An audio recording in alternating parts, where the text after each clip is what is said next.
Hello and welcome to ninja prep. This is Kapil Goyal, your educator and mentor for PG physics.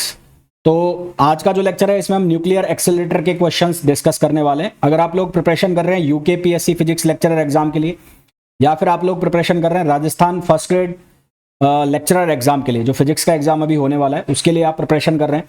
आप preparation कर रहे हैं हिमाचल प्रदेश के exam के लिए, हिमाचल प्रदेश सीबीएसई का जो एग्जाम है उसके लिए प्रिपरेशन कर रहे हैं। तो आपके कोर्स में एक टॉपिक होगा न्यूक्लियर एक्सेलरेटर एंड डिटेक्टर। तो एक्सेलरेटर के जो क्वेश्चंस है आज के लेक्चर में हम कर रहे हैं। इसके आने वाले लेक्चर में इसके बाद आने वाले लेक्चर में हम क्वेश्चंस करेंगे डिटेक्टर्स के। इसके पहले भी मैंने बहुत सारे लेक्चर्स आप लोगों को प्रोवाइड कराए हैं मोस्ट प्रोबेबल क्वेश्चंस के, एंड होपफुली वो क्वेश्चंस आप लोगों के काफी काम आ रहे होंगे, आप पढ़ाई भी कर रहे होंगे उन्हें देखकर। एंड ये भी लेक्चर्स उन्हीं की तरह उतना ही यूजफुल होने वाला है। हमेशा की तरह रिक्वेस्ट रहेगी कि प्लीज वीडियो को लाइक जरूर करें, चैनल को सब्सक्राइब जरूर करें। आपके वीडियो को लाइक करने से, चैनल को सब्सक्राइब करने से इनकी रीच बढ़ती है। आपकी तरह और भी लोग जो प्रिपरेशन कर रहे हैं वहां तक ये वीडियोस पहुंच जाते हैं। बार बार हर वीडियो में कहना पड़ता है, तो प्लीज कर दिया करो यार, है ना। तो उससे जो चैनल है वो भी थोड़ा सा ग्रो कर जाता है। तो चलिए स्टार्ट करते हैं। पहला जो क्वेश्चन आपको गिवन है उसके अंदर बोला गया है, in a cyclotron the time period of revolution of a charge particle is independent of its speed because. Cyclotron के अंदर जो टाइम पीरियड है रिवॉल्यूशन का चार्ज पार्टिकल का, वो उसकी स्पीड से इंडिपेंडेंट होता है। ऐसा क्यों है? देखो, साइक्लोट्रॉन के लिए उसका जो टाइम पीरियड का फॉर्मूला होता है वो फॉर्मूला होता है 2πm अपॉन क्यू बी, है ना। क्या फॉर्मूला होता है? 2πm upon Q B. तो यहां से साफ साफ दिख रहा है जो टाइम है वो इंडिपेंडेंट है किससे? वेलोसिटी से। तो टाइम इज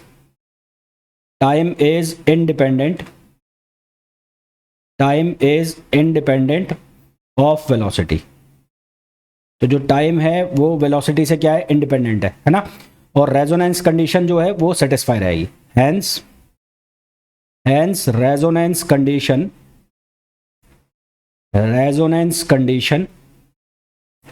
रिमेन सेटिस्फाइड। तो रेजोनेंस की जो कंडीशन है वो क्या रहेगी? Satisfy.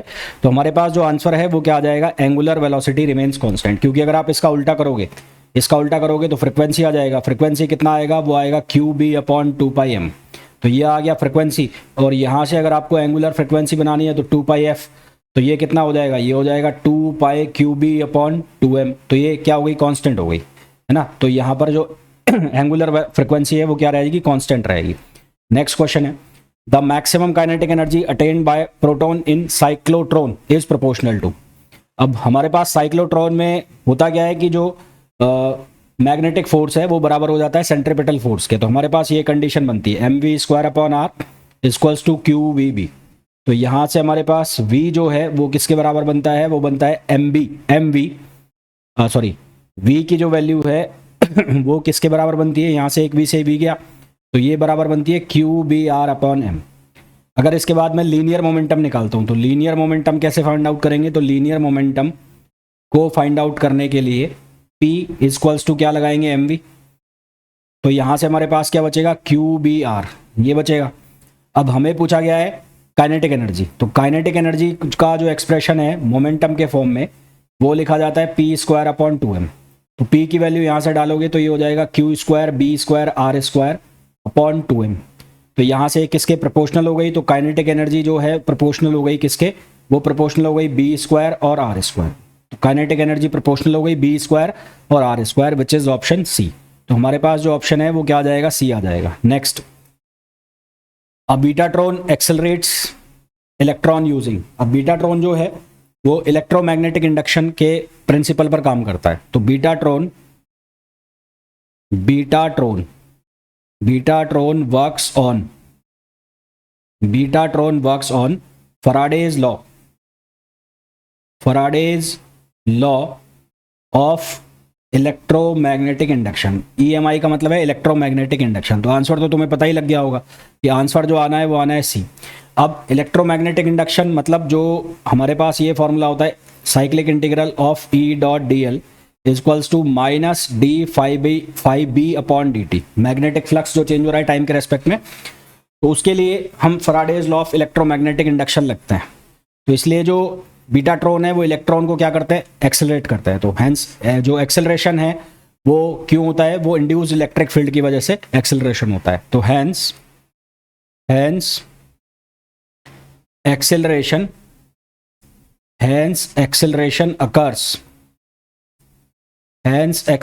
occurs due to induced electric field. Hence acceleration occurs due to induced electric field.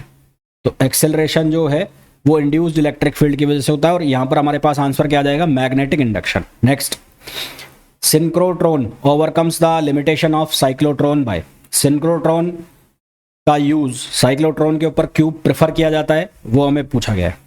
तो देखो, साइक्लोट्रॉन जो है वो रिलेटिविस्टिक पार्टिकल्स जैसे कि इलेक्ट्रॉन, उनके लिए फेल हो जाते हैं. जैसे जैसे स्पीड बढ़ती है तो जो मास है वो इंक्रीज होता जाता है. तो मास इंक्रीज होता जाता है तो रेजोनेंस की जो कंडीशन है वो ब्रेक हो जाती है. और सिंक्रोट्रॉन में क्या होता है, जो मैग्नेटिक फील्ड है वो चेंज करता है एनर्जी के साथ, है ना. तो इस वजह से जो रेडियो फ्रिक्वेंसी है वो भी क्या होती है, चेंज होती है. तो इसलिए जो पार्टिकल है वो सिंक्रोनाइज बना रहता है. पार्टिकल क्या बना रहता है, सिंक्रोनाइज बना रहता है. तो आंसर हमारे पास क्या आ जाएगा, varying frequency and magnetic field simultaneously. तो मैं पूरा लिख देता हूं यहां पर कि cyclotron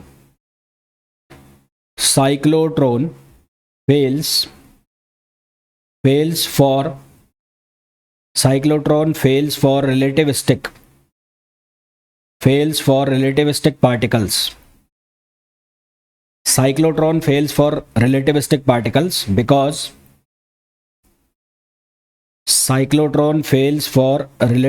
particles because mass increases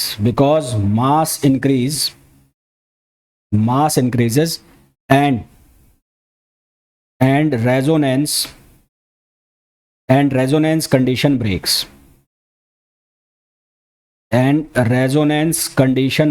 और रेजोनेंस की कंडीशन क्या हो जाती है, ब्रेक हो जाती है. इन synchrotron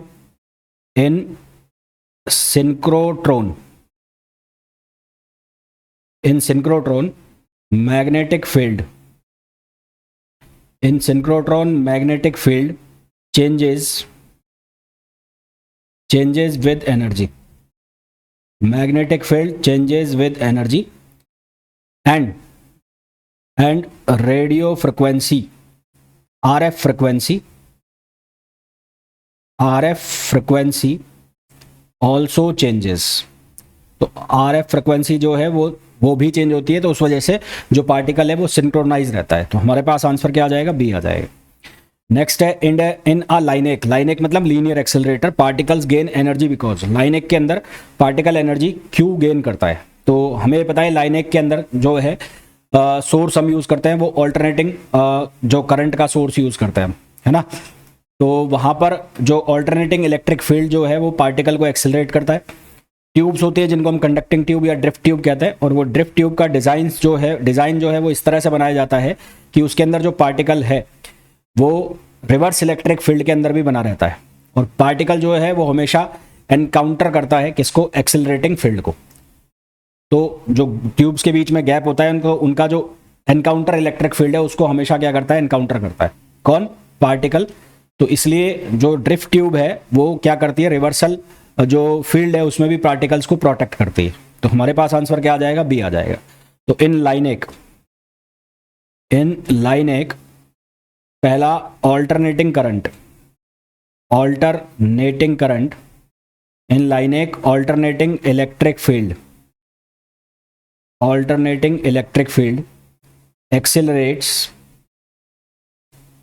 accelerates particle.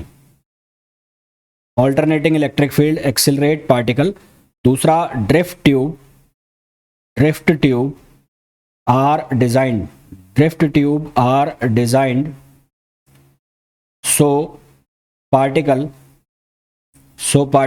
stay inside during reversal of electric field. Stay inside during reversal of electric field. और particle always counter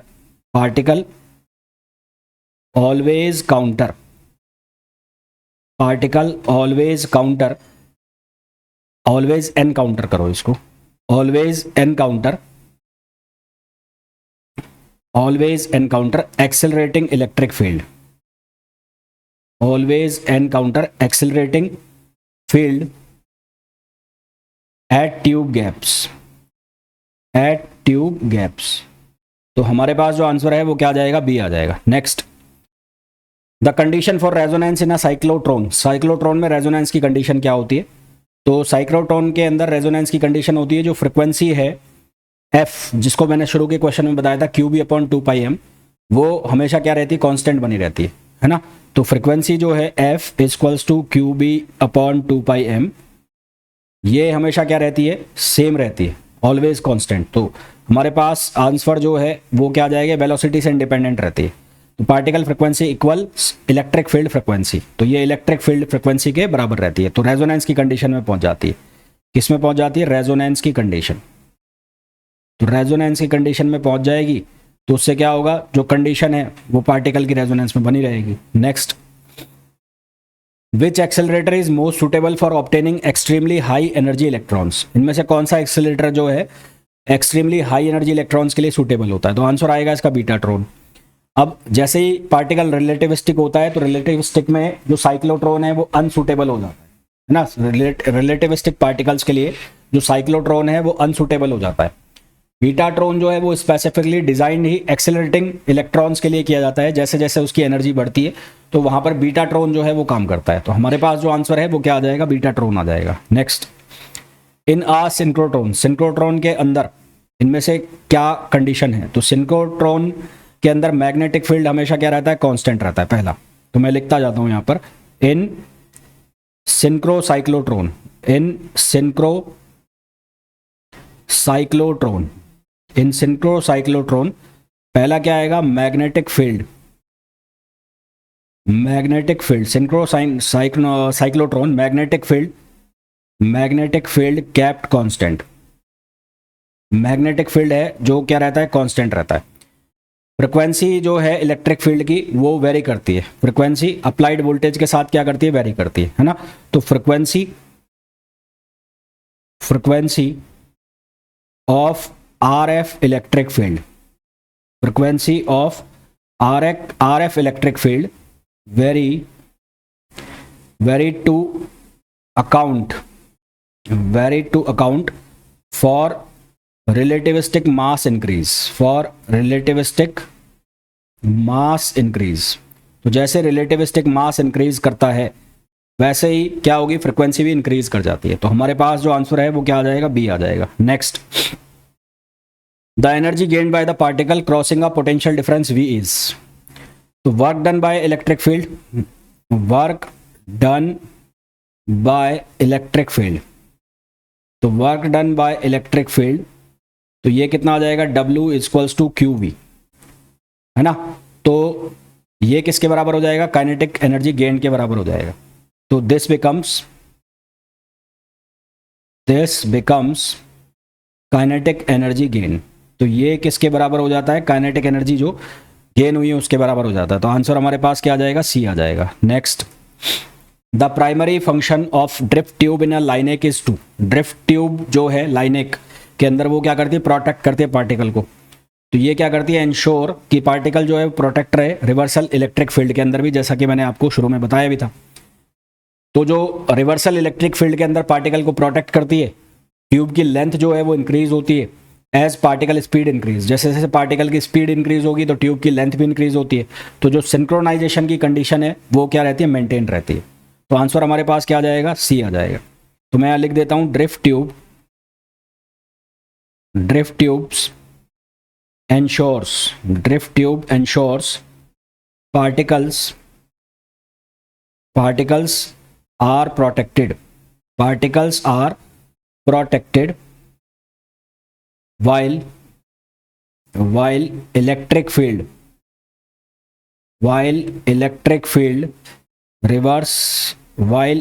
field reverse direction, electric field की रिवर्स डायरेक्शन में भी पार्टिकल क्या रहे, प्रोटेक्ट रहे। और as particle speed increase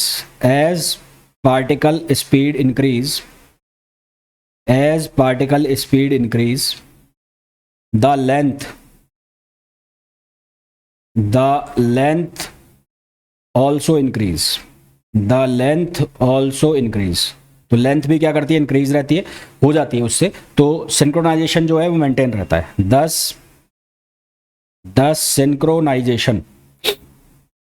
synchronisation is maintained, तो जो सिंक्रोनाइजेशन है वो क्या रहता है, मेंटेन रहता है।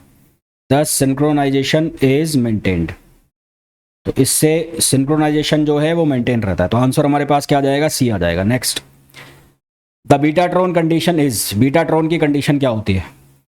तो बीटाट्रॉन के लिए हमारे पास एक इक्वेशन होती है, तो स्टेबल ऑर्बिट इन बीटाट्रॉन, तो for stable orbit in betatron, उसके लिए कंडीशन होती है मैग्नेटिक फील्ड का एवरेज जो है वो बराबर हो ट्वाइस ऑफ बीटा ऑर्बिट, ये कंडीशन बनती है हमारे पास, और इसको हम कहते हैं betatron condition. This is called betatron condition. This is called betatron condition. इसको हम क्या नाम देते हैं, बीटाट्रॉन कंडीशन नाम देते हैं। तो हमारे पास ऑप्शन जो है उसमें सेकंड ऑप्शन है, average magnetic field inside orbit is twice the magnetic field of the orbit. तो सही आंसर हमारे पास क्या आ जाएगा, बी आ जाएगा। Next, which accelerator mainly use electrostatic acceleration, इनमें से कौन सा एक्सेलरेटर जो है वो इलेक्ट्रोस्टैटिक एक्सेलरेशन का यूज करता है? तो वॉन डी ग्राफ जनरेटर जो है, वॉन डी ग्राफ जनरेटर वो हाई इलेक्ट्रोस्टैटिक पोटेंशियल का यूज करता है टू एक्सेलरेट चार्ज पार्टिकल्स। तो Van de Graaff generator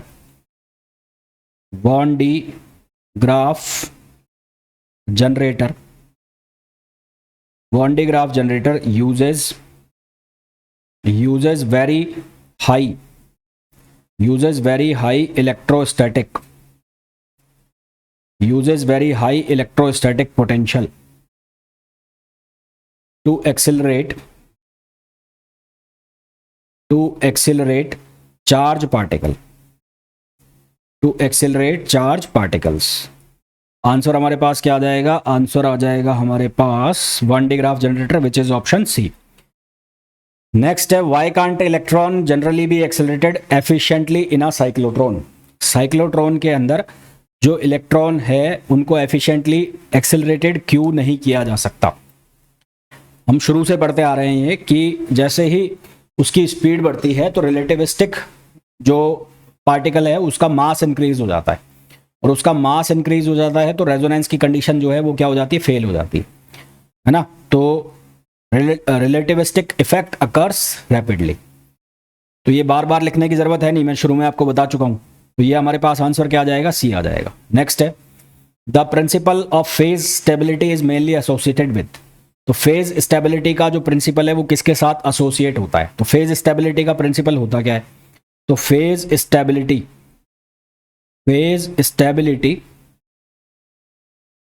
ensures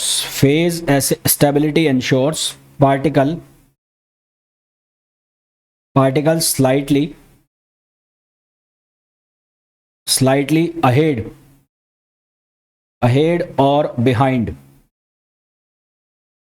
slightly ahead or behind synchronize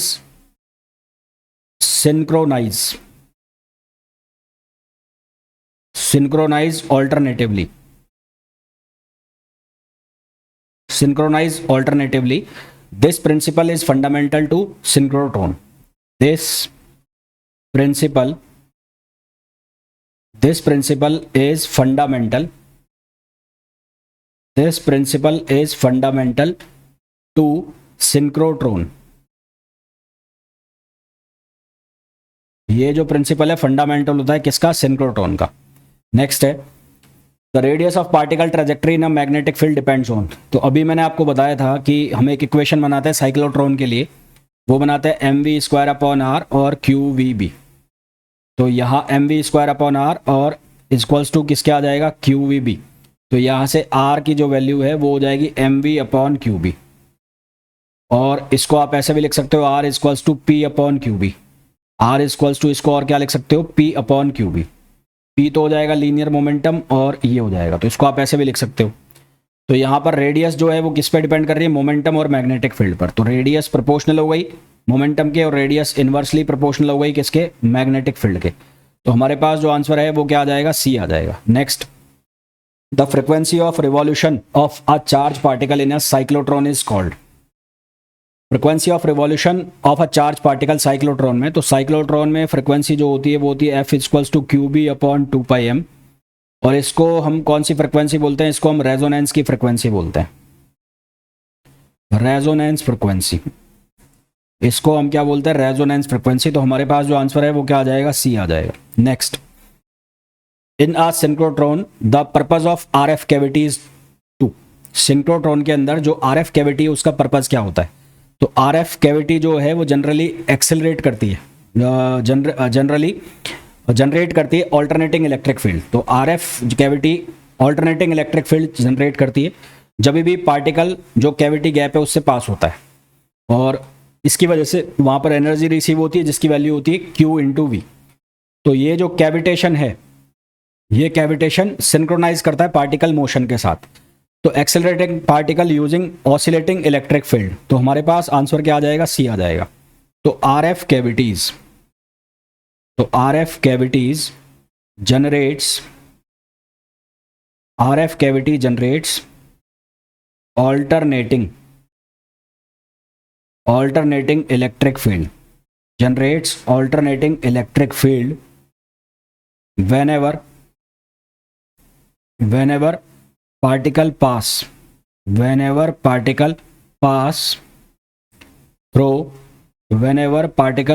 through the cavity gap, whenever particle pass through the cavity gap, receive energy delta E is equals to QV, receive energy delta E is equals to QV. This cavitation are synchronized, thus cavitation are synchronized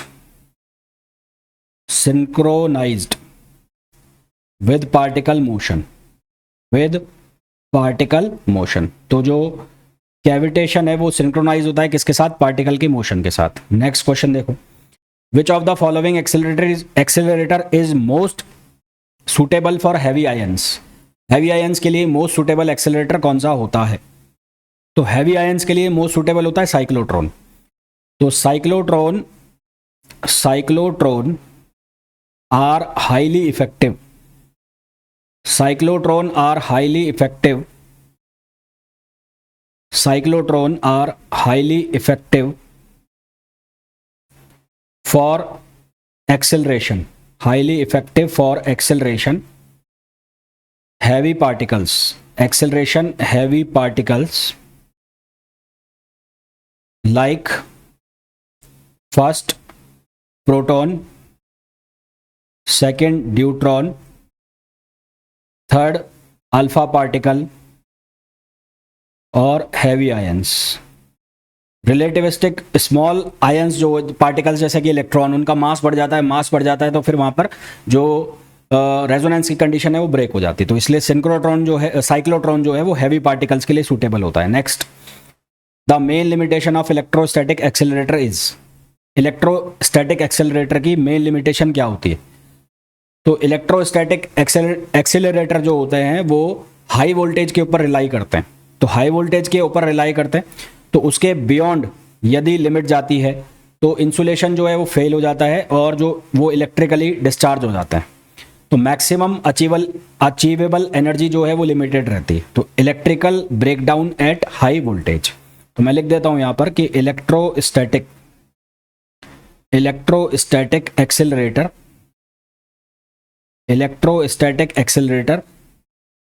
rely on very high voltage beyond a limit insulation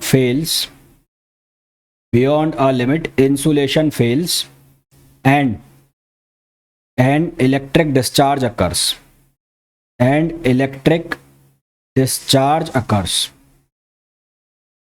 electric discharge occurs, thus maximum achievable